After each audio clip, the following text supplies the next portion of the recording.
आज हम इलिस्ट्रेशन 3 देखेंगे। Partnership final account class 12th। Rucha and Julie are partners sharing profit and losses in their capital ratio. From the following trial balance and adjustment, you are required to prepare final account. हमको यहाँ पे final account draw करने बोला है। Final account मतलब trading account, profit और loss account और balance sheet draw करना है। हमारे पास ट्रायल बैलेंस दिया हुआ है। ट्रायल बैलेंस देख करके हमें फाइनल अकाउंट बनाना है। तो सबसे पहला स्टेप जो है वो है क्लासीफाई। तो हम पहले क्लासीफाई कर लेते हैं। जैसे फॉर एग्जांपल पहला एंट्री दिया है परचेज, तो परचेज जाएगा ट्रेडिंग अकाउंट। तो यहाँ पे हमें टी लिखना है, ट्रेडिंग अकाउंट ऐसे। नेक्स्ट है ट्रेड एक्सपेंस। ट्रेड एक्सपेंस कभी भी हमें डायरेक्टली डिसीजन नहीं लेना है कि ये ट्रेडिंग में जाएगा या प्रॉफिट और लॉस में। इसके लिए हमें आगे देखना होगा कि जनरल एक्सपेंस या अदर एक्सपेंस है क्या।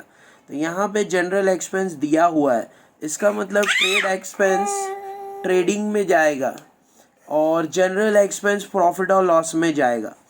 अगर सिर्फ ट्रेड एक्सपेंस दिया होता, जनरल एक्सपेंस नहीं दिया होता, तो हम सिर्फ ट्रेड एक्सपेंस डायरेक्टली प्रॉफिट और लॉस में लिखते हैं। बट यहाँ पे ट्रेड एक्सपेंस भी दिया है और जनरल एक्सपेंस भी दिया है, तो इसीलिए ट्रेड एक्सपेंस ट्रेडिंग में जाएगा और जनरल एक्सपेंस प्रॉफिट और लॉस में। अगर सिर्फ और सिर्फ ट्रेड एक्सपेंस दिया होता तो ट्रेड एक्सपेंस प्रॉफिट और लॉस में जाता। तो ये हमें ध्यान देना है अच्छे से। नेक्स्ट है सैलरी। सैलरी ऑफिस से रिलेटेड होता है तो प्रॉफिट और लॉस। वेजेस एंड सैलरी तो ट्रेडिंग अकाउंट, क्योंकि वेजेस आगे दिया हुआ है, फैक्ट्री से रिलेटेड है तो ट्रेडिंग अकाउंट। एडवर्टाइजमेंट प्रॉफिट और लॉस अकाउंट। यहाँ पे 2 years दिया है, मतलब एक एडजस्टमेंट है, तो यहाँ पे हमें स्टार निकालना। Next sales return trading account. Next freehold property asset. Office rent, office का है तो प्रॉफिट और लॉस। फैक्ट्री का रहेगा तो trading. Next motor van asset. Next stock, ये ओपनिंग स्टॉक है हमारा, trading account. General expense profit और लॉस। सन्ड्री डेटर्स एसेट, ये हमारी प्रॉपर्टी है तो एसेट में जाएगा। कोल गैस एंड फ्यूल, ये फैक्ट्री में यूज़ होता है तो ट्रेडिंग में। हर फैक्ट्री का एक्सपेंस ट्रेडिंग में जाता है। कैरेज इनवर्ड ट्रेडिंग में जाएगा। वैसे ही कैरेज आउटवर्ड होता है तो प्रॉफिट और लॉस। इनवर्ड मतलब फैक्ट्री से रिलेटेड और आउटवर्ड मतलब ऑफिस से रिलेटेड। नेक्स्ट है प्लांट एंड मशीनरी, तो वो हमारा एसेट है तो एसेट में जाएगा। तो इन दिस वे मैंने डेबिट साइड के एंट्रीज को क्लासीफाई कर लिया है, कौन से अकाउंट में जाएगा। नेक्स्ट है पार्टनर्स कैपिटल। तो कैपिटल अकाउंट तो ये बैलेंसिंग फिगर है, तो हमें इसको पार्टनर्स कैपिटल अकाउंट में लिखना है। नेक्स्ट है sundry creditor liability. Sales trading account. RDD profit और loss account. Bills payable liability. Purchase return trading account. ये परचेस में से लेस होगा क्योंकि ये परचेस रिटर्न है, जो हमें गुड्स रिटर्न मिला हुआ है, हमने रिटर्न किया है जिससे हमने ख़रीदा था उसको, तो ये हमें वहाँ पे लेस करना होगा परचेस में से। तो इन दिस वे हमने क्लासीफाई कर लिया है। नेक्स्ट स्टेप में हमें एडजस्टमेंट मार्किंग करना होता है। तो let us see the adjustments. Adjustment मतलब एडिशनल इन्फॉर्मेशन, जैसे क्वेश्चन के बाद में कुछ इन्फॉर्मेशन दी होती है हमें, जैसे क्लोजिंग स्टॉक, वो सारे एडजस्टमेंट है, वो अब हमें यहाँ पे स्टार बनाना है। Adjustment number 1 closing stock. Closing stock is valued 88,000 और 90,000। तो हमेशा अगर जब 2 अमाउंट दिया रहेगा तो हमेशा हमें स्मॉलर अमाउंट को कंसिडर करना है। क्लोजिंग स्टॉक 88,000 है, ये एडजस्टमेंट है, इसको मार्किंग का ज़रूरत नहीं है।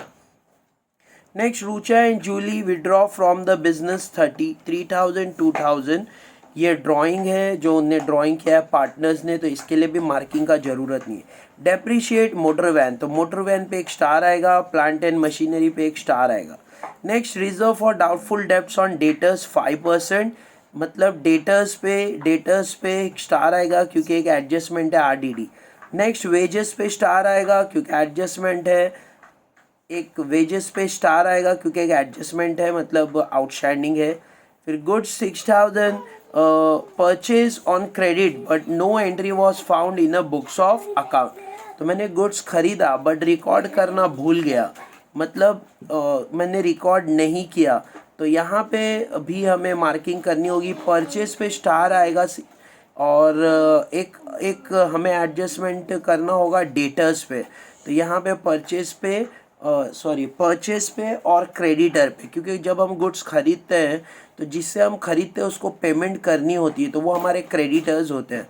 तो परचेस पे एक स्टार और एक क्रेडिटर्स पे। तो फटाफट हम मार्किंग कर लेते हैं। तो सबसे पहले मोटर वैन और प्लांट एंड मशीनरी का मार्किंग करना है। तो मोटर वैन और प्लांट एंड मशीनरी, तो यहाँ पे दिया हुआ है मोटर वैन तो एक स्टार, प्लांट एंड मशीनरी तो प्लांट एंड मशीनरी पे एक स्टार। ऐसे ये दोनों पे एडजस्टमेंट है तो हमें इसको सॉल्व करना है। सन्ड्री डेटर्स के ऊपर एक एडजस्टमेंट है तो उधर पे एक स्टार। ऐसे तो जहाँ जहाँ एडजस्टमेंट है वहाँ हमें स्टार बनाना है, क्योंकि उस एडजस्टमेंट को हमें सॉल्व करना है। In this way next purchase पे एक स्टार आएगा, क्योंकि परचेज पे अनरिकॉर्डेड है, जो हमने लिखा नहीं था अब लिख रहे हैं। तो परचेज पे एक स्टार है और क्रेडिटर पे भी एक स्टार है एट अ टाइम। तो यहाँ पे दो जगह पे स्टार आएगा, परचेज पे और क्रेडिटर पे, क्योंकि वहाँ पे एडजस्टमेंट है तो उसके लिए हमें एक लाइन छोड़ना होगा एक्स्ट्रा। तो इन दिस वे हमने सारे एडजस्टमेंट मार्किंग कर लिए हैं।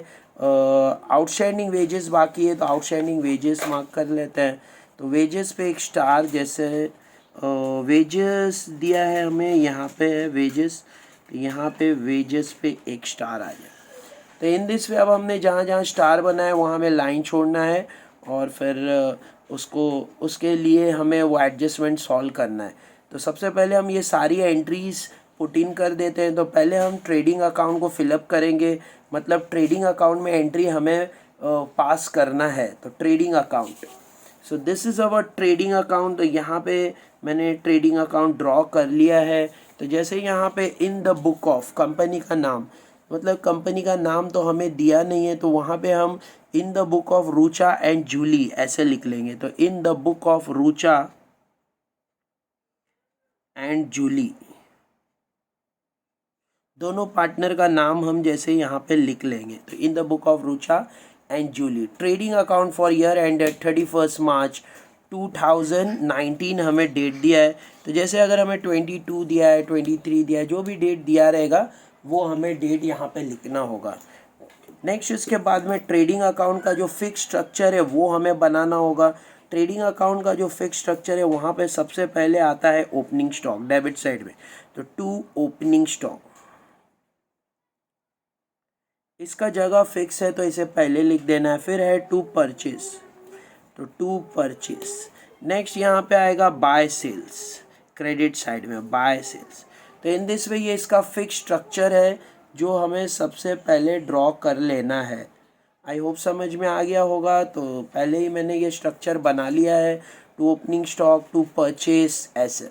अब हमें फटाफट ट्रेडिंग अकाउंट की एंट्रीज पास करनी है। तो यहाँ पे जहाँ जहाँ पे हमने टी लिखा हुआ है वो सारी एंट्रीज हम पास कर देंगे।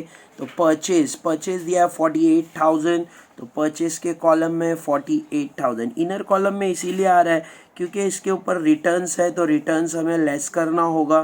तो हमने क्वेश्चन ऑलरेडी रीड कर लिया था, तो उसमें रिटर्न्स दिया हुआ है तो वो हमें लेस करना है। तो यहाँ हमें रिटर्न्स लिखना होगा। तो इन दिस वे यहाँ पे था परचेज रिटर्न, तो उसके लिए हमने एक लाइन यहाँ पे रख लिया है इनर कॉलम में लिख के। नेक्स्ट परचेज के बाद है ट्रेड एक्सपेंस। तो ट्रेड एक्सपेंस ट्रेडिंग में, मतलब यहाँ टी लिखा है, ट्रेडिंग में लिखना है। तो यहाँ पे रिटर्न के बाद में एक और एडजस्टमेंट था परचेज पे। तो परचेज पे यहाँ पे स्टार है तो उसके लिए हमने एक लाइन छोड़ा है। तो जब हम रिटर्न माइनस करेंगे तो एक लाइन एक्स्ट्रा रखा है बैलेंस के लिए। फिर हम उसमें से जो अनरिकॉर्डेड है एडजस्टमेंट सॉल्व करेंगे, इसीलिए हमने दो लाइन छोड़ लिए। नेक्स्ट उसके बाद में परचेज का ट्रेड एक्सपेंस, तो टू ट्रेड एक्सपेंस ऐसे। तो टू ट्रेड एक्सपेंस का अमाउंट दिया है 3,000, तो 3,000 आउटर कॉलम में ऐसे। नेक्स्ट ट्रेड एक्सपेंस के बाद है वेजेस एंड सैलरीज, इस पर एडजस्टमेंट है, स्टार है, तो इनर कॉलम में लिखना है। तो टू वेजेस एंड सैलरी ऐसे। वेजेस एंड सैलरीज का अमाउंट दिया है 2,800, तो यहाँ पे इनर कॉलम में 2,800 और एक लाइन छोड़ना है क्योंकि एडजस्टमेंट है। तो यहाँ पे जो जो डेबिट बैलेंस आ रहे हैं सब डेबिट साइड में रिकॉर्ड हो गए, ट्रेडिंग अकाउंट के डेबिट में। वही एंट्री लिखना है जहाँ जहाँ हमने टी लिखा है, टी लिखा है मतलब ट्रेडिंग अकाउंट। तो यहाँ पे स्टॉक दिया हुआ है, स्टॉक कहाँ जाएगा, ट्रेडिंग अकाउंट में। तो यहाँ पे स्टॉक को ट्रेडिंग अकाउंट में लिखना है। ये ओपनिंग स्टॉक है, तो ओपनिंग स्टॉक के लिए हमने यहाँ पे जगह छोड़ा हुआ है 89,500। तो यहाँ पे आएगा ओपनिंग स्टॉक 89,500। ऐसे करके हमें एक एक एंट्री पास करते जाना है और मार्क्स स्कोर करते जाना है। नेक्स्ट उसके बाद है सेल्स रिटर्न। तो सेल्स रिटर्न ओपनिंग स्टॉक हमने आगे देख लिया था। ट्रेडिंग का एक और अमाउंट है sales return. Sales return sales में से लेस होता है, तो जहां हम सेल्स लिखेंगे उसमें से हमें लेस करना है 8,000, क्योंकि ये सेल्स रिटर्न है ऐसे। तो सेल्स रिटर्न 8,000, तो यहाँ पे सेल्स के नीचे से लेस होगा, लेस रिटर्न्स, लेस रिटर्न्स। तो लेस रिटर्न्स, रिटर्न का अमाउंट कितना दिया है 8,000, तो यहाँ पे आ जाएगा 8,000 इनर कॉलम में। तो इन दिस वे और कुछ ट्रेडिंग अकाउंट का एंट्री है, तो है यहाँ पे कोल, गैस एंड फ्यूल। तो वो एंट्री करना है टू कोल, गैस और fuel. Coal, gas and fuel account, coal, gas and fuel account का अमाउंट है 1,000, तो यहाँ पे 1,000 आउटर कॉलम में। एडजस्टमेंट रहेगा तो इनर कॉलम में लिखना है। नेक्स्ट इसके बाद है plant and machine, trading account का है कैरेज इनवर्ड। कैरेज इनवर्ड कितना है 800, तो to carriage inward, to carriage inward, to carriage inward का अमाउंट है 800। तो यहाँ पे मैंने टी जहाँ जहाँ लिखा था सारी एंट्रीज और यहाँ रिकॉर्ड कर लिया। प्रॉपरली अच्छे से चेक करना है, कुछ मिस ना हो जाए। नेक्स्ट उसके बाद में यहाँ पे कुछ ट्रेडिंग अकाउंट के एंट्रीज है वो देखना है। तो सेल्स है 1,48,000, तो सेल्स का यहाँ पे लिख लेना है 1,48,000 स्टार्ट में। तो ये सेल्स का हो गया। अब हमारे पास सेल्स भी आ गया है, सेल्स रिटर्न भी है, तो हम इसको आउटर में नेट ले लेते हैं। तो 1,48,000 में से 8,000 तो हमने रिटर्न कर दिया, तो बच गया 1,40,000 ऐसे। तो ये हमने सेल्स का रिकॉर्डिंग कर दिया है। तो ये सेल्स के बाद हमें और कुछ ट्रेडिंग अकाउंट में है परचेस रिटर्न 6,000, तो परचेस में से लेस करना है 6,000 ऐसे। तो ये 6,000 लेस हो जाएगा, तो 4,80,000 में से 6,000 माइनस होगा, तो हमें माइनस करके जो अमाउंट मिलेगा, सॉरी यहाँ पे 4,80,000 नहीं है, ये 48,000 है। तो 48,000 में से 6,000 माइनस हो जाएगा। रिटर्न है क्योंकि तो 6,000 माइनस करना होगा, तो 48,000 में से 6,000 माइनस कर देना है, तो बच जाएगा 42,000 ऐसे। तो इन दिस वे यहाँ पे मैंने सारी एंट्रीज, यहाँ पे हमने ट्रेडिंग अकाउंट की सारी एंट्रीज फिलअप कर दिए। जहाँ जहाँ टी लिखा हुआ था हमने एंट्री फिलअप किया, और जहाँ जहाँ स्टार था वहाँ पे हमने लाइन छोड़ दिया है। एग्जैक्टली सेम पैटर्न से हमें अब प्रॉफिट और लॉस अकाउंट को फिलअप करना है। तो जहाँ जहाँ पी लिखा होगा वो सब प्रॉफिट और लॉस में एंट्री करना है। डेबिट बैलेंस मतलब डेबिट साइड पे करना है, और क्रेडिट बैलेंस मतलब क्रेडिट साइड पे करना है। तो यहाँ पे क्योंकि वीडियो बहुत बड़ा हो जाता है, तो यहाँ पे मैं एक एक एंट्री करके जैसे शो कर रहा हूँ, वहाँ पे मैं प्रॉफिट और लॉस की एंट्रीज डायरेक्टली करके शो कर देता हूँ, फिर हम डायरेक्टली आगे आगे बढ़ पाएंगे। तो अब प्रॉफिट और लॉस अकाउंट को फिलअप कर देते हैं फटाफट। प्रॉफिट और लॉस अकाउंट के वैसे ही डेबिट साइड क्रेडिट साइड दो पार्ट में डिवाइडेड हमें ड्रॉ करना है। पर्टिकुलर अमाउंट पर्टिकुलर अमाउंट ऐसे डेबिट साइड का एक होगा और क्रेडिट साइड का सेंटर लाइन से दो अकाउंट डिवाइड करना है। और ये हमारा ईयर था 2019 प्रॉफिट और loss account for year and 31 March 2019। तो यहाँ पे जहाँ जहाँ पी लिखा हुआ था मतलब हमने प्रॉफिट और लॉस में एंट्री पास कर दी है। जैसे पहला लाइन हमें प्रॉफिट और लॉस अकाउंट का हमेशा छोड़ना है, तो वहाँ वो लाइन हमने छोड़ दिया, और सारी जो एंट्रीज जहाँ पे पी लिखा हुआ था जैसे सैलरीज, एडवर्टीजमेंट पे स्टार था, एडजस्टमेंट था, तो वहाँ हमने लाइन छोड़ा है। ऑफिस रेंट, तो सारी जगह पे जैसे जनरल एक्सपेंस, तो ये सारी एंट्रीज हमने यहाँ पे फिलअप कर दिए, और जहाँ जहाँ स्टार दिया हुआ था वहाँ हमने लाइन छोड़ लिया है। तो इन दिस वे सारी एंट्रीज यहाँ पे हमने ट्रांसफ़र कर दिए। सिर्फ और सिर्फ हमने RDD अब तक लिखा नहीं है, ये भी प्रॉफिट और लॉस में आएगा, बट RDD नहीं लिखा है क्योंकि इस पर एडजस्टमेंट है, वो एडजस्टमेंट सॉल्व करने के बाद ही हम RDD का एंट्री पास करेंगे। तो इन दिस वे प्रॉफिट और लॉस को फिलअप कर लेना है। जो डेबिट एंट्री थी सब डेबिट साइड में आ गई। क्रेडिट एंट्रीज प्रॉफिट और लॉस की सिर्फ एक ही थी, तो वो भी अभी नहीं करना है। एक लास्ट एडजस्टमेंट RDD बैड डेब्ट हमेशा हमें लास्ट में सॉल्व करना है। तो इन दिस वे ये हमने प्रॉफिट और लॉस अकाउंट फिलअप कर लिया है। नेक्स्ट उसके बाद हमें अब बैलेंस शीट फिलअप करना है, एसेट और लायबिलिटीज़। तो बैलेंस शीट में जो जो एसेट है वो सारी चीज़ें एसेट में लिखना है, और जो लायबिलिटीज़ है वो सब लायबिलिटीज़ में लिख। So this is our balance sheet. Balance sheet में हमने दो साइड होते हैं, जैसे लायबिलिटी और एसेट। इसको भी दो पार्ट में डिवाइड किया जाता है, बट यहाँ डेबिट क्रेडिट नहीं होता है, लायबिलिटीज़ और एसेट होता है। लायबिलिटीज़ मतलब उधारी। तो यहाँ पे सबसे पहले कैपिटल अकाउंट लिखना रहता है, रूचा और जूली, और उसके लिए जगह छोड़ देना है। उसके बाद में हमें सारी एंट्रीज करना है। जहाँ जहाँ हमें ए दिया हुआ था, ए वो सारे एसेट है तो वो एसेट में रिकॉर्ड करना है, और जहाँ हमने स्टार बनाया हुआ था, एडजस्टमेंट था, वहाँ हमने लाइन छोड़ दिया है और उसका अमाउंट इनर कॉलम में रखना है। तो ऐसे करके सारे एसेट्स और सारी लायबिलिटीज़ को हमें फिलअप कर देना है। तो यहाँ पे मैंने सारे एसेट भी लिख लिए और सारी लायबिलिटी, जैसे सन्ड्री क्रेडिटर पे एडजस्टमेंट था तो यहाँ पे हमने सन्ड्री क्रेडिटर लिख लिया, उसका अमाउंट इनर कॉलम में और एक लाइन छोड़ दिया है। तो ऐसे करके हमने सारे एसेट में रिकॉर्ड कर लिए हैं और सारी लायबिलिटीज़ में जहाँ जहाँ एल लिखा था लायबिलिटीज़ में रिकॉर्ड कर लिया है। सिर्फ अब हमारा कैपिटल अकाउंट रिकॉर्ड करना बचा है, तो वो कैपिटल अकाउंट में जाएगा। बैलेंसिंग फिगर है तो वहाँ जा कर के कैपिटल अकाउंट में एंट्री करना है, तो वो अब हम कर लेते हैं। तो यहाँ पे हमने तीनों अकाउंट, ट्रेडिंग अकाउंट, प्रॉफिट और लॉस अकाउंट और बैलेंस शीट को फिलअप कर दिया है। सो ये आ गया हमारा कैपिटल अकाउंट। तो कैपिटल अकाउंट में एंट्री करना है, तो वो एंट्री यहाँ पे आएगी, बाय बैलेंस ब्रॉट डाउन। तो ये कैपिटल अकाउंट का एंट्री आएगी। रूचा का दिया है 80,000, तो रूचा के कॉलम में 80,000 लिखना है, और जूली का दिया हुआ है 40,000, तो जूली के कॉलम में 40,000। इन दिस वे सारी एंट्रीज अब रिकॉर्ड हो चुकी है, सारी एंट्रीज हमने रिकॉर्ड कर दी है। तो ऐसे ही हमें ट्रेडिंग अकाउंट, प्रॉफिट और लॉस अकाउंट और बैलेंस शीट और पार्टनर्स कैपिटल अकाउंट में ये एंट्रीज ट्रांसफ़र कर देनी। अब हमें एडजस्टमेंट सॉल्व करना है। तो let us see our first adjustment. So our first adjustment है क्लोजिंग स्टॉक 88,000 और 90,000। तो क्लोजिंग स्टॉक का दो जगह एंट्री जाता है, trading account credit side. First entry जाता है ट्रेडिंग अकाउंट क्रेडिट साइड, और सेकंड इफेक्ट जाता है बैलेंस शीट एसेट साइड। तो ऐसे दो जगह हमें क्लोजिंग स्टॉक का इफेक्ट पास करना है, तो वो हम कर लेते हैं। पहला इफेक्ट कहाँ जाएगा, ट्रेडिंग अकाउंट क्रेडिट साइड। तो ये हमारा ट्रेडिंग अकाउंट है, ट्रेडिंग अकाउंट का क्रेडिट साइड पे एंट्री करना है बाय क्लोजिंग स्टॉक। तो यहाँ पे एंट्री आ रहा है बाय क्लोजिंग स्टॉक।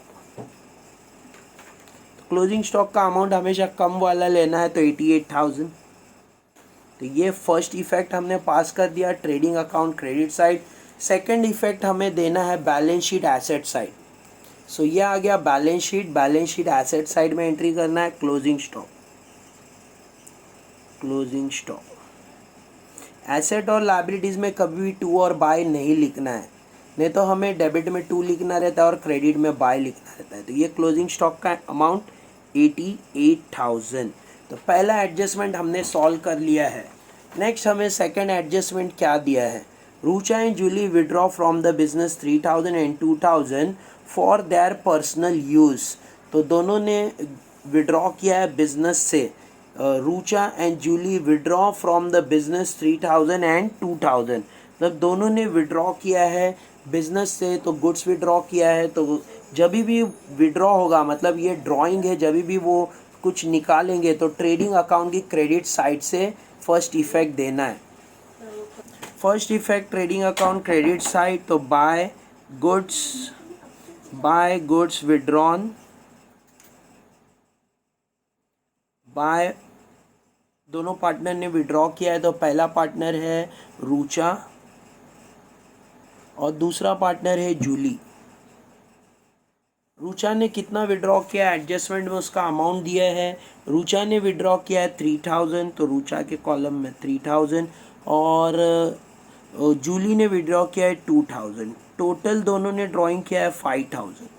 तो यह आ गया first effect, trading account credit side. Second effect जाएगा पार्टनर्स कैपिटल डेबिट साइड, वहाँ पे लिखना है टू ड्राइंग, क्योंकि ये ड्राइंग है कभी भी पर्सनल यूज़ के लिए पार्टनर्स विड्रॉ करते हैं तो उसको ड्राइंग बोलते हैं। तो ये आ गया 3000 रूचा का और 2000 जूली का। तो दो जगह इफेक्ट जा रहा है, फर्स्ट इफेक्ट यहाँ किया, सेकंड इफेक्ट यहाँ किया पार्टनर्स कैपिटल डेबिट में। तो याद रखना है हमेशा हमें ड्राइंग का कभी भी हर एडजस्टमेंट का दो इफेक्ट होता है। तो हमने adjustment number 1, adjustment number 2 solve कर लिया है।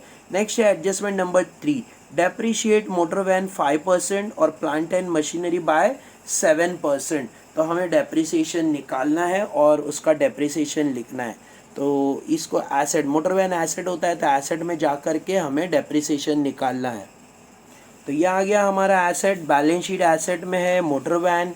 मोटर वैन पे हमें बोला है 5% डेप्रिसिएशन, तो मोटर वैन पे हमें 5% निकालना है। तो बहुत इजी है, जब हम पीछे से एक ज़ीरो हटाते हैं तो ये 10% हो जाता है। तो ये हो गया 4000। तो 4000 10% है तो उसका आधा ले लेंगे तो 5% हो जाएगा, मतलब 2000। तो ये हो गया डेप्रिसिएशन 2000। तो लेस डेप्रिसिएशन,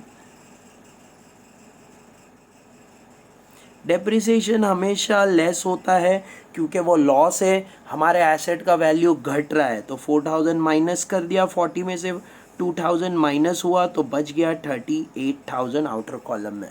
तो ये हमने डेप्रिसिएशन कर लिया है। एक और डेप्रिसिएशन है, प्लांट एंड मशीनरी पे 7% बोला है तो वो लिख लेते हैं लेस डेप्रिसिएशन। डेप्रिसिएशन अभी हमें 7% बोला है तो 7% कैलकुलेट करते हैं, 13800 का 7%। तो यहाँ पे मैं वर्किंग कर रहा हूँ 13800 मल्टीप्लाई बाय 7%, मतलब 7/100। तो 2 ज़ीरो डायरेक्टली कट होगा। अब 7 को 138 मल्टीप्लाई बाय 7 करना है। 7 8 ज़ा 50, 7 8 ज़ा 56, 6 5 कैरी, 7 3 ज़ा 21, 22 23 24 25 26। तो 6 इधर आए, 2 7 1 ज़ा 7 8 9। तो हमें आंसर मिल रहा है 966। 966 हमें डेप्रिसिएशन का अमाउंट मिल रहा है, तो वो लिख लेना है हमें डेप्रिसिएशन में। तो यहाँ पे हमने डेप्रिसिएशन के लिए जगह छोड़ा, लिखा है। तो 966 हमें मिला है, 966। तो यहाँ पे लिख लेना है 966 इन दिस वे।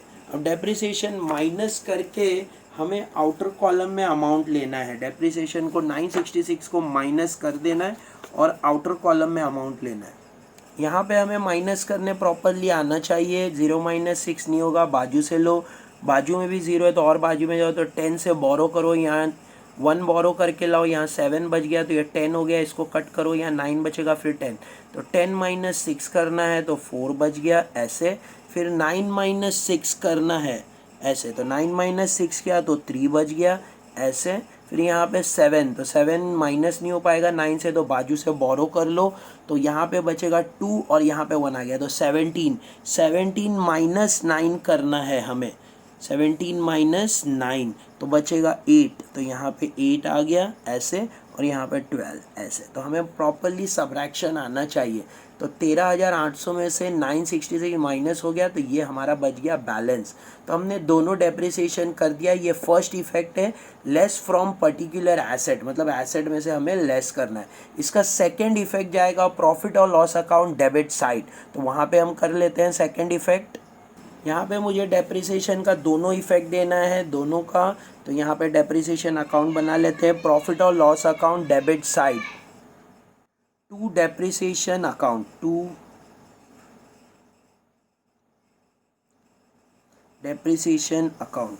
यहाँ पे 2 पे डेप्रिसिएशन हमने लिया था, एक है मोटर वैन, तो मोटर वैन का अमाउंट था 2000 तो वो लिख लिया। और दूसरा है मोटर वैन के साथ है प्लांट एंड मशीनरी, तो वो भी हम साथ में लिख लेते हैं, plant and machinery. Motor van और प्लांट एंड मशीनरी का है 966। तो दोनों का डेप्रिसिएशन हम टोटल करके आउटर में ले लेंगे, तो 2000 प्लस 966, 2966। तो इन दिस वे डेप्रिसिएशन का दो इफेक्ट हो गया। फर्स्ट इफेक्ट गया एसेट में, सेकंड इफेक्ट गया है प्रॉफिट और लॉस अकाउंट डेबिट में। तो इन दिस वे हमने ये एडजस्टमेंट भी सॉल्व कर लिया है। तो एडजस्टमेंट नंबर 3 भी हमने सॉल्व कर लिया है। नेक्स्ट है एडजस्टमेंट नंबर 4, हमें रिजर्व करना है, मतलब डाउटफुल डेब्ट, मतलब RDD हमें माइनस करना है। तो वो डेटर्स पे होता है, डेटर्स हमारे कस्टमर है, मतलब उसके ऊपर हमें 5% मेंटेन करना है RDD। तो डेटर्स होते हैं एसेट में, तो हमें एसेट में जाके RDD करना है। तो ये हम आ गए एसेट में, तो ये हमारा एसेट है, वहाँ पे डेटर्स है, उसमें से लेस RDD, ये न्यू RDD है, लेस RDD करना है। तो RDD के लिए हमें बोला है 5%, तो 62,000 का 5% निकालना है। तो बहुत ईजी है, जब हम एक ज़ीरो हटा देते हैं तो हमें मिलता है 6,200, ये 10% है। तो इसका आधा लेना है, तो 3,100, ये 5% हो जाएगा। तो यहाँ पे हमें एक एडजस्टमेंट था जो हमें वो पहले करना था, बट हमने वो मिस कर दिया है। तो इसके लिए इसको हमें ठीक करना होगा, क्योंकि यहाँ पे एक अनरिकॉर्डेड परचेज था। तो पहले अनरिकॉर्डेड परचेज करना होता है और फिर अनरिकॉर्डेड ये एंट्री करनी होती है, मतलब RDD हमें लास्ट में करना होता है।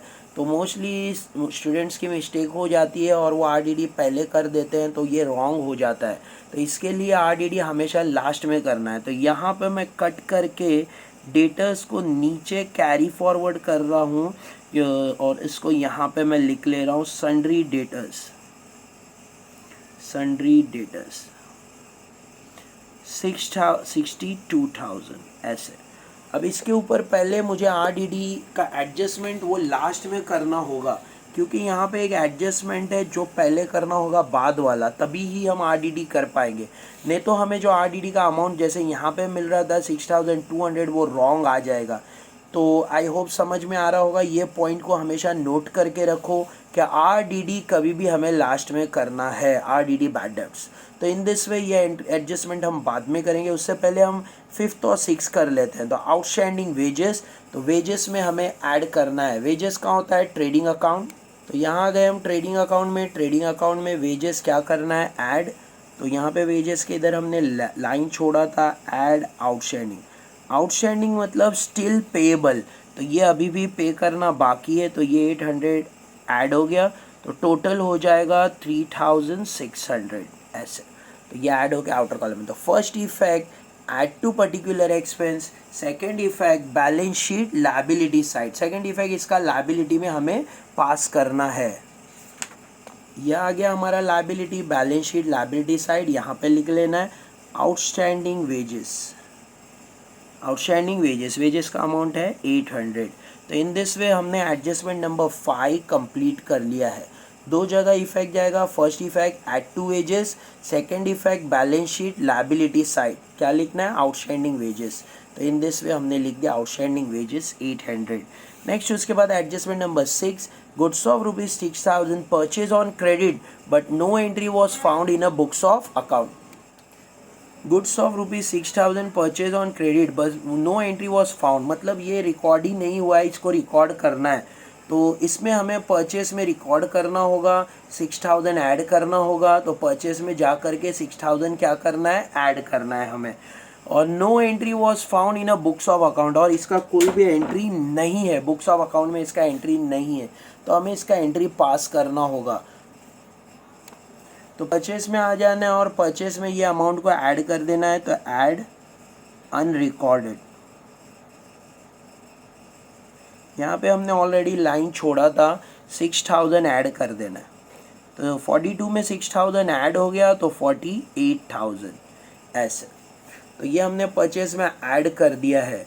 अब यहाँ पे एक पॉइंट ये भी आता है कि जैसे अगर हम परचेस करते हैं तो उसका सेल्स में भी इफेक्ट गया रहेगा, सेल्स में भी वो इंक्लूड होना चाहिए। तो ये क्वेश्चन रहता है, तो हमेशा इसको जैसे दो टाइप में किया जाता है। जैसे एक तो हमने परचेस में ऐड कर दिया और हमें सेल्स में भी लिखना होगा। तो जैसे टेक्स्ट बुक में जैसे सॉल्व किया है, टेक्स्ट बुक में सेल्स में भी रिकॉर्ड किया है तो हमें भी सेल्स में रिकॉर्ड करना होगा। तो इन दिस वे यहाँ पे सेल्स में हम यहाँ पे अलग से एक एंट्री कर देते हैं, बाय अनरिकॉर्डेड सेल्स। तो यहाँ पे आ गया 6000 ऐसे। तो अब हमने सेल्स में रिकॉर्ड कर दिया है। तो बहुत ईजी है, जब हम परचेज में रिकॉर्ड करते हैं तो क्रेडिटर में रिकॉर्ड करना होगा, और सेल्स में रिकॉर्ड करते हैं तो हमें डेटर्स में रिकॉर्ड करना होगा। तो इन दिस वे इसका दो इफेक्ट भी जाएगा। तो ये इसका फर्स्ट इफेक्ट था, सेकंड इफेक्ट क्रेडिटर में, ये इसका फर्स्ट इफेक्ट था, सेकंड इफेक्ट डेटर्स में। तो क्रेडिटर और डेटर में भी इफेक्ट देना होगा। सो क्रेडिटर और डेटर में इफेक्ट देना है तो क्रेडिटर में आ जाओ, ऐड अनरिकॉर्डेड। ये रिकॉर्ड नहीं किया हुआ था, अब हम रिकॉर्ड कर रहे हैं 6000, तो यहाँ पे 6000 ऐड कर देना है। 22,000 प्लस 6,000 करना है तो हो जाएगा 28,000। तो ये हो गया सन्ड्री क्रेडिटर में। एज वेल एज डेटर्स में भी लिखना है। तो यहाँ इसीलिए मैंने डेटर्स ऊपर से कट करके नीचे लाया था, क्योंकि ये एंट्री हमें करनी है, क्योंकि अगर हमें टेक्स्ट बुक बेस्ड जो सोल्यूशन है उसको एक्सप्लेन करना है तो उसमें ऐसे ही किया हुआ है। तो ऐड अनरिकॉर्डेड, तो हमें टेक्स्ट बुक बेस्ड आंसर मिल जाएगा 6000। तो 6000 हमने ऐड कर लिया, तो 62 प्लस 6000 करना है तो 68,000। अब इसके ऊपर आरडीडी करना है, इसीलिए आरडीडी लास्ट में करना था। तो कभी भी आरडीडी को लास्ट में करना है। तो ये हमारा 6 एडजस्टमेंट कंप्लीट हो गया है। अब 4th एडजस्टमेंट में हमें आरडीडी है, तो पहले हमें आरडीडी करना, अब करना है आरडीडी, क्योंकि सारे एडजस्टमेंट हो चुके हैं। तो 5% आरडीडी, आरडीडी हमेशा लास्ट में कैलकुलेट करना होता है। तो लेस आरडीडी, न्यू रिजर्व्स, इसको न्यू रिजर्व्स भी बोलते हैं। तो ये हो गया न्यू आरडीडी, तो ये लेस करना है। तो 5% कितना आएगा, जैसे मैंने एक जीरो हटाया तो 6800 आ रहा है, ये 10% है, तो इसका आधा ले लेंगे तो 3400, ये 5% हो जाएगा। तो इसमें से माइनस करके आउटर कॉलम में 64,500, तो 64,500 इन दिस वे। तो इन दिस वे इसे सॉल्व करना है। तो जब हम परचेस में लिखना भूल जाते हैं तो हमें रिकॉर्ड करना होता है, और सेल्स में भी लिखना होता है। तो परचेज और सेल्स दोनों जगह पे एंट्री जाएगी इन दिस वे। तो आई होप समझ में आ रहा होगा कि कैसे सॉल्व किया है। अब इसको क्लोज कर दिया। अगर समझ में नहीं आ रहा है, सारी वीडियोस देखो, प्लेलिस्ट में जाओ, सारी वीडियोस को चेक करो। स्टार्ट से जो दूसरे सम सिखाए हैं उसमें मैंने और डीपली सिखाया है, 1 आवर के वीडियो है, तो उसमें से अच्छे से सीखो, फिर ये सम को देखो, ये भी समझ में आएगा। तो इन दिस वे हमने सारे एडजस्टमेंट सॉल्व कर लिए हैं। एडजस्टमेंट नंबर 1 2 3 4 5 6 सारे एडजस्टमेंट सॉल्व कर लिए। अब हमारे पास एक ही एडजस्टमेंट बचा है, वो है एडवर्टीजमेंट 2 ईयर्स। तो ये हमें सॉल्व करना है। तो एडवर्टीजमेंट 2 ईयर दिया है, तो कैसे सॉल्व करेंगे, बहुत इजी है, क्योंकि हम जो अकाउंट बनाते हैं वो 1 ईयर का होता है, और ये जो एडवर्टीजमेंट दिया है ये 2 ईयर्स का दिया है। 2 ईयर्स का मतलब हम सिर्फ 1 साल का रिकॉर्ड करेंगे, और जो 1 साल का बच रहा है वो एक्स्ट्रा है, वो आगे के लिए हमें प्रीपेड। तो हमें 1 साल का अमाउंट निकालना होगा। 4000 2 साल का है, तो 1 साल का कितना होगा, 1 ईयर का कितना होगा, मतलब 4000 डिवाइडेड बाय 2, तो आंसर मिलेगा 2000। 4000 2 साल का है, तो 1 साल का 2000 रुपया रहेगा, मतलब 2000 रहेगा। तो 2000 हमें आउटर कॉलम में चाहिए, तो हम उसको सॉल्व कर लेते हैं प्रॉफिट और लॉस अकाउंट में। सो प्रॉफिट और लॉस अकाउंट में एडवर्टाइजमेंट में से लेस प्रीपेड। प्रीपेड मतलब हमने 2 साल का भर दिया, आगे का भर दिया है। अकाउंट्स बनता है 1 साल का, तो जो हमने आगे का भर दिया है वो माइनस कर देना है, तो 2000 माइनस हो जाएगा। तो ये साल का 2000 आउटर कॉलम में आएगा ऐसे।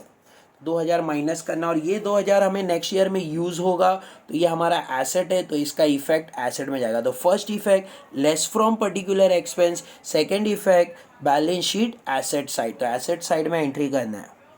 यहाँ पे एसेट में सेकंड इफेक्ट जाएगा, तो एसेट साइड में हम आ गए, बैलेंस शीट एसेट साइड, यहाँ पे एंट्री करना है prepaid advertisement. Prepaid advertisement, prepaid advertisement का अमाउंट जो आया है वो इधर लिखना है, मतलब 2000। तो इन दिस वे ये एडजस्टमेंट भी सॉल्व हो गया।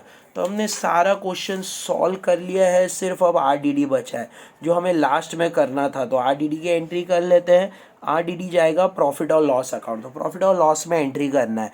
एज वेल एज हमें हमारे पास डेटर के ऊपर भी एक आरडीडी है, तो ये न्यू आरडीडी है, न्यू। तो ये वाली न्यू आरडीडी से ओल्ड वाली जो रिजर्व है वो माइनस हो जाएगा, तो वैसे हमें करना है। तो ये न्यू आरडीडी है, ये पहले लिख लेना है। ये अगर आ गए हम प्रॉफिट और लॉस अकाउंट में, यहाँ पे आरडीडी रिकॉर्ड होगा, तो to new RDD, new RDD. तो न्यू आरडीडी हमें कितना दिया हुआ था? न्यू आरडीडी हमें दिया है 1200, सॉरी न्यू आरडीडी हमने निकाला है 3400।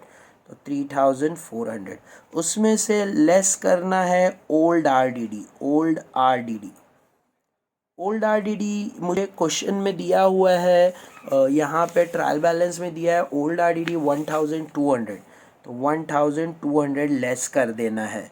तो 3 में से 1 गया तो 2 बच गया, 4 में से 2 गया तो 2 बच गया और 0, तो 2200 आउटर कॉलम में आ जाएगा। तो इन दिस वे हमने आरडीडी भी लिख लिया है। अब हमने क्वेश्चन को फुल सॉल्व कर लिया है, सारे एडजस्टमेंट, सारी एंट्रीज हो गई है। अब हमें इसे क्लोज करना है। तो सबसे पहले ट्रेडिंग अकाउंट क्लोज होगा। सो ये हमारा ट्रेडिंग अकाउंट है। सबसे पहले डेबिट साइड का टोटल करना है और क्रेडिट साइड का टोटल, और देखना है कि ज़्यादा टोटल किसका है, डेबिट साइड का है या क्रेडिट साइड का है। वैसे हमें यहाँ पे क्लोज बनाना है, तो ऐसे हो गया क्लोज। अब टोटल करना है हमें। देखने पर पता चल रहा है टोटल करने पर कि क्रेडिट साइड का टोटल ज़्यादा आ रहा है। तो क्रेडिट साइड का टोटल है 2,39,000, तो वो लिख लेना है। यहाँ भी 2,39,000, तो जो ज़्यादा होता है वो क्लोज में आएगा। अच्छा, जहाँ कम है, यहाँ का टोटल कम आ रहा है, तो यहाँ पे बैलेंस आएगा। तो ये टोटल को इसमें से, ये हैवी टोटल से माइनस करना है, तो यहाँ पे हमें बैलेंस मिलेगा। तो उसको बोलते हैं to gross profit, to gross profit carry down. तो यहाँ पे जो टोटल आ रहा है हमें 93,100। तो ये हमें यहाँ जो माइनस करनी, इसका टोटल करके इसमें से माइनस किया तो मुझे मिला है 93,000। तो ऐसे बैलेंस निकाल लेना है। ये balance gross profit carry down है, ये अभी ट्रांसफ़र हो जाएगा प्रॉफिट और लॉस अकाउंट में। तो इसको प्रॉफिट और लॉस अकाउंट का पहला लाइन हम छोड़े रहते हैं, वहाँ आएगा। वहाँ डेबिट में था तो यहाँ क्रेडिट में आएगा, by gross profit carry down, sorry brought down. वहाँ पे कैरी डाउन था, यहाँ ब्रॉड डाउन हुआ। तो ग्रॉस प्रॉफिट था हमारा 93,100 ऐसे। अब प्रॉफिट और लॉस अकाउंट क्लोज होगा। तो प्रॉफिट और लॉस अकाउंट 4 लाइन छोड़ के क्लोज कर देना है ऐसे। देखना है हैवी टोटल कौन सा है, 93 है या यहाँ का टोटल मार के देखना है कि ये ज़्यादा है। तो जैसे हमने टोटल किया तो हमें यहाँ का टोटल, मतलब क्रेडिट साइड का टोटल ज़्यादा मिल रहा है 93,100। तो वही क्लोज में लिखना है 93,100। अब यहाँ का टोटल करना है हमें और इसमें से माइनस करना है, मतलब 93,100 में से यहाँ का टोटल, मतलब जो डेबिट का टोटल है वो माइनस कर देना है। तो उसको हम माइनस करने पर हमें मिल रहा है 72,634। तो this will be our net profit, क्योंकि हमारा जो जैसे जो ग्रॉस प्रॉफिट आया था वो यहाँ ट्रांसफ़र हुआ, और उसके बाद हमें यहाँ के अमाउंट जो कम पड़ रहे थे वो माइनस करके जो बैलेंस है उसको बोलेंगे नेट प्रॉफिट। अगर हमें यहाँ का अमाउंट ज़्यादा बन रहा है तो यहाँ हमें बैलेंस मिल जाएगा, उसको बोलते हैं बाय नेट लॉस। तो यहाँ पे बैलेंस आएगा तो नेट लॉस, बट अब यहाँ पे बैलेंस आया तो हमें प्रॉफिट है, तो यहाँ लिखना है to net profit, net profit carry down. Net profit carry down दोनों पार्टनर का नाम आएगा, रूचा और दूसरा पार्टनर है जूली ऐसे। तो ये जो 72,624 है वो ये दोनों पार्टनर को हमें बांटना है। तो रेशियो ऊपर दिया रहेगा, जैसे जो रेशियो दिया है। अगर रेशियो नहीं दिया रहता है तो आधा आधा देना रहता है, मतलब इक्वली देना रहता है। बट अगर रेशियो दिया है तो हमें दोनों को उनके रेशियो में बांटना है। तो यहाँ पे स्टार्टिंग में क्वेश्चन में क्या बोला है, Rucha and Julia partner sharing profit and losses in their capital ratio, उनके कैपिटल से रेशियो निकालो। तो उनका कैपिटल देखना होगा, कैपिटल कितना है 80 और 40, तो इससे हमें रेशियो बनाना है। तो सारे ज़ीरो कट कर दो, 8 बचा और 4, तो कैसे करना है 8 और 4, यहाँ पे मैं रेशियो निकाल के बता रहा हूँ। तो 80,000 और 40,000 ये दोनों का हमें रेशियो बनाना है।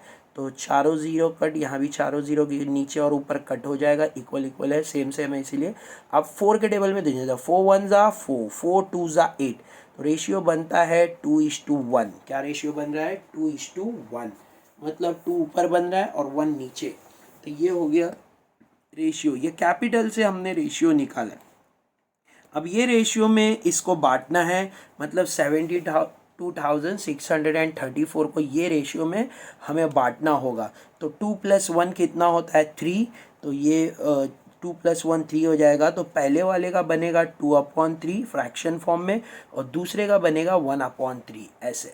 तो दोनों का फ्रैक्शन फॉर्म में आ गया। अब हमें 72,634 को पहले वाले को देना है, तो पहले वाले का है 2/3, और फिर 72,634 को दूसरे वाले को देना है, तो उसका है 1/3 ऐसे। कैंसलेशन कर देते हैं तो हमें आंसर मिल जाएगा, जैसे 3 1 ज़ा 3, 3 2 ज़ा 6, 1 बच गया, 3 4 ज़ा 12, फिर 3 2 ज़ा 6 ऐसे, और फिर 3 1 ज़ा 3 ऐसे। तो इन दिस में यहाँ पे 3 1 ज़ा 3 लिया, तो यहाँ पे क्या बच गया 4। अब 3 1 ज़ा 3 लिया, तो यहाँ पे पॉइंट आ जाएगा, और फिर हम जैसे ज़ीरो लेते हैं, यहाँ पे 1 बच जाएगा, तो 0 तो 10 आएगा। तो फिर उसके बाद 3 3 ज़ा 9, फिर से 3 3 ज़ा 9, तो ऐसे करके 24,211.33 ऐसे हमें बढ़ जाएगा। अगर हमें ऐसे कैंसलेशन नहीं आता है तो हम डिवाइड करके भी निकाल सकते हैं, मतलब हम डिवीजन बना के डिवाइड करके भी निकाल सकते हैं।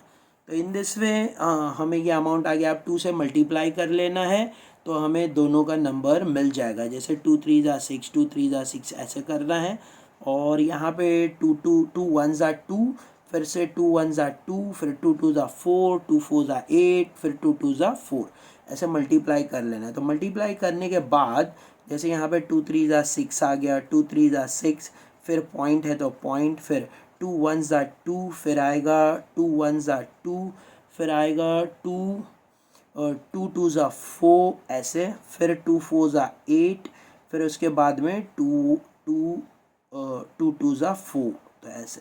तो 48 422, 48, यहाँ पे मैं नीटली लिख रहा हूँ 48,422.66, क्योंकि पॉइंट के बाद 6 है, अगर 5 से ज़्यादा रहता है तो एक नंबर बढ़ा लेना है राउंड फिगर के लिए।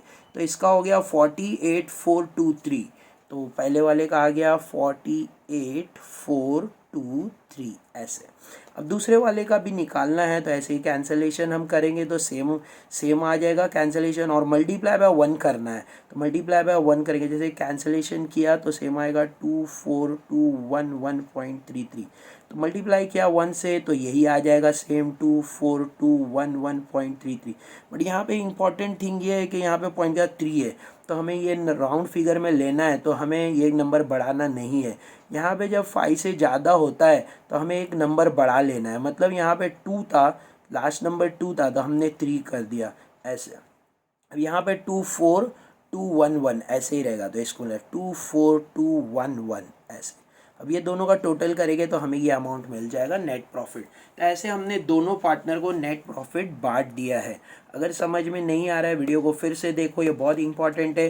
क्लोजिंग के टाइम पे हमें पार्टनर को जो भी प्रॉफिट आया है दोनों पार्टनर को बांटना रहता है, तो ये हमने नेट प्रॉफिट दोनों पार्टनर को बांट दिया है। अब ये जो प्रॉफिट आया है वो उनके पार्टनर अकाउंट में भी जाएगा, तो ये प्रॉफिट को अभी हम पार्टनर अकाउंट में ब्रॉट डाउन करेंगे। यहाँ कैरी डाउन है, वहाँ ब्रॉट डाउन होगा। तो यहाँ पे आ गए हम उनके पार्टनर अकाउंट में, वहाँ पे डेबिट में था, यहाँ पे क्रेडिट में आएगा। By net profit brought down ऐसे। वहाँ से कैरी डाउन था, यहाँ ब्रॉट डाउन हो गया। रूचा को कितना मिला था 48,423 ऐसे। तो रूचा को मिला है 48,423, और जूली को मिला है 24211 ऐसे। तो दोनों का प्रॉफिट दे दिया है हमने। अब ये पार्टनर अकाउंट क्लोज होगा, तो पार्टनर अकाउंट क्लोज करना है ऐसे। अब देखना है हैवी टोटल कौन सा है, ज़्यादा अमाउंट किसका है। तो यहाँ क्रेडिट साइड ज़्यादा है, तो 1,20,000 दोनों जो ज़्यादा अमाउंट है 1,28,000, 1,28,423 वैसे यहाँ भी आएगा 1,28,423। अब उसमें से 3,000 माइनस हो जाएगा तो इसका बैलेंस बन जाएगा। तो यहाँ पे आएगा टू बैलेंस कैरिड आउट। तो 1,00,000 क्योंकि यहाँ कम है तो जो हैवी अमाउंट है वो कम वाले से माइनस होगा और वहीं बैलेंस आएगा। तो 1,28,000 में से 3,000 माइनस हो गया तो 1,25,423।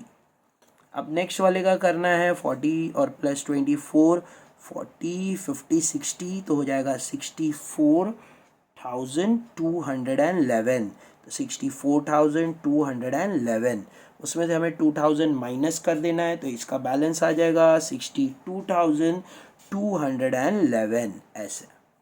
तो ये माइनस हो गया, ऐसे हमें बैलेंस मिल गया है। तो ये दोनों बैलेंस शीट में जाएगा क्योंकि पार्टनर के लिए हमने वहाँ जगह छोड़ा हुआ है, तो ये दोनों बैलेंस वहाँ जाके लिखना है। तो यहाँ पे आ गया बैलेंस शीट में दोनों का अमाउंट, रूचा का बैलेंस। तो पहले हम रूचा का बैलेंस लिख लेते हैं जो हमने निकाला था पार्टनर्स कैपिटल अकाउंट से। तो रूचा का आया है 1,25,423। वैसे ही दूसरा पार्टनर का बैलेंस आया था 62,211 ऐसे। अब फाइनली हमने ये जूली और रूचा का बैलेंस भी लिख लिया। अब ये अकाउंट क्लोज होगा, बैलेंस शीट क्लोज होगी फाइनली। ये लास्ट अकाउंट है हमारा। अब बैलेंस शीट को क्लोज करना है। बैलेंस शीट का टोटल मानना है, लायबिलिटी का टोटल और एसेट का टोटल।